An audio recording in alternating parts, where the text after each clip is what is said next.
वाटोडा शिकलेश्वर येथील प्राथमिक आरोग्य पथक इमारतीचे खिडकीचे काचेस फोडले.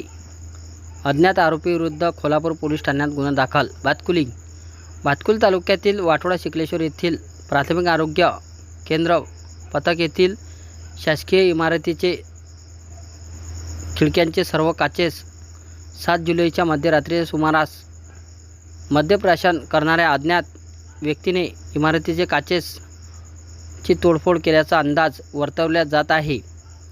8 जुलै रोजी सकाळी 10 वाजताच्या सुमारास वैद्यकीय अधिकारी डॉक्टर खोकले यांनी हॉस्पिटलमध्ये प्रवेश करताच शासकीय इमारतीच्या खिडक्यांचे काचेसची तोडफोड केल्याचे त्यांच्या निदर्शनास आले आणि वैद्यकीय अधिकारी यांच्या कक्षामध्ये काचांचा खच असल्याची बाब निदर्शनास आली.